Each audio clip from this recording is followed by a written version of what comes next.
I recently read Tiny Experiments by Anor Lump.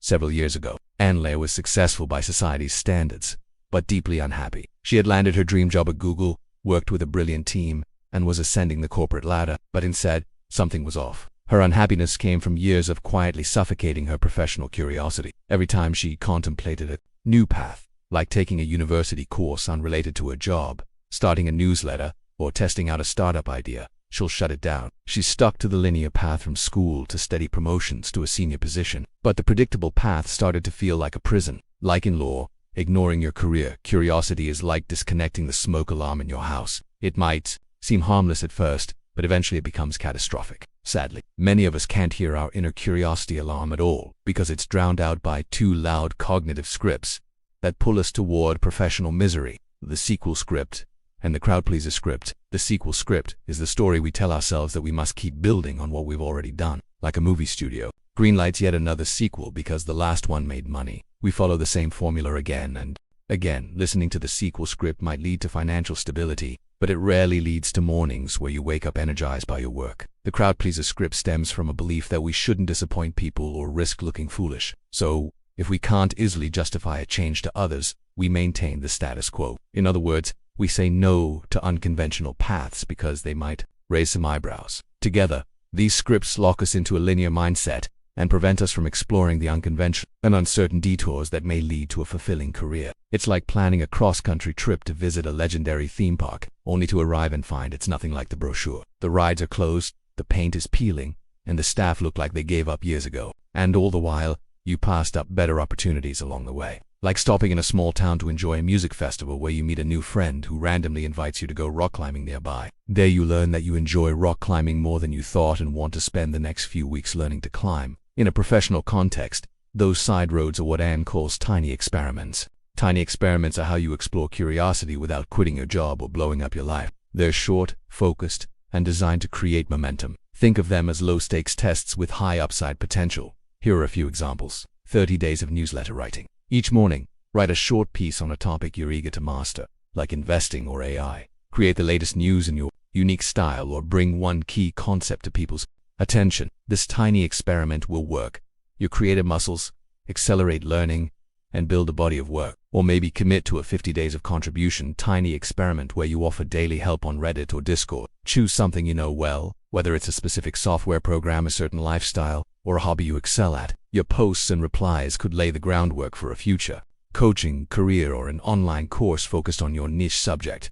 Or how about this tiny experiment? 100 days of video shorts. Share one quick tip a day on productivity, fitness, or mindset. Make each one slightly different to sharpen your video production skills and see if you enjoy the creative process. Or 12 weeks of full course meals for friends. Test out recipes that could one day fuel a food truck or a restaurant. And here's an odd but intriguing one. 12 weeks of 3D model designs. Take a cue from a man in the book who used his 3D printer to sculpt busts of historical figures. Over time, his models became so like he started selling them on Etsy, and now he makes thousands per month. Each tiny experiment is time-bound, output, focused, and they only last between 15 to 100 days. Are focused on daily or weekly output with zero result expectations such as views or likes, and done in a serial fashion in which you start simple and aim for slight improvements each time. The key is to select a tiny experiment based on something you want to learn and explore, and then commit to a short-time commitment where you're bound to learn something new about yourself. Even 100 days is a blip in the span of your working life. The downside is minimal,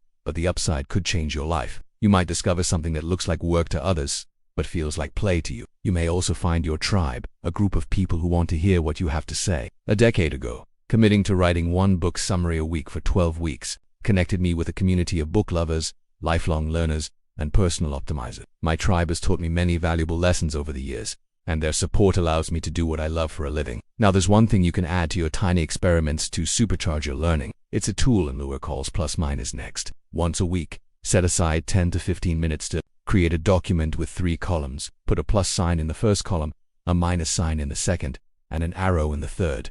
In the plus column, capture what's working well. These are positive observations from your week of tiny experiments. For example, I really enjoy learning new video editing techniques. In the minus column, note what's not working well. These are patterns or practices that feel off, clunky, or unproductive. In this column, you might write, I'm skipping days because I haven't blocked time in my calendar. In the next column, right? What adjustments you'll make based on those insights. These are small, practical shifts to double down on what's working and reduce friction. For example, generate a list of 10 video editing techniques to try over the next 10 days and wake up 45 minutes earlier to do my tiny experiment work. This simple weekly rhythm turns your tiny experiment into a feedback loop. That's how you grow fast, stay curious, and keep momentum going. After each tiny experiment ends, you get to use your discoveries to chart your next tiny experiment. Maybe it's more of the same, or maybe it's a completely different venture. The key is to never stop experimenting. That was the core message that I gathered from Tiny Experiments by N.L. Loaf. This book was a great wake-up call to start trying new things again and discover new opportunities. I highly recommend this book. If you'd like a one-page PDF summary of insights that I gathered from this book,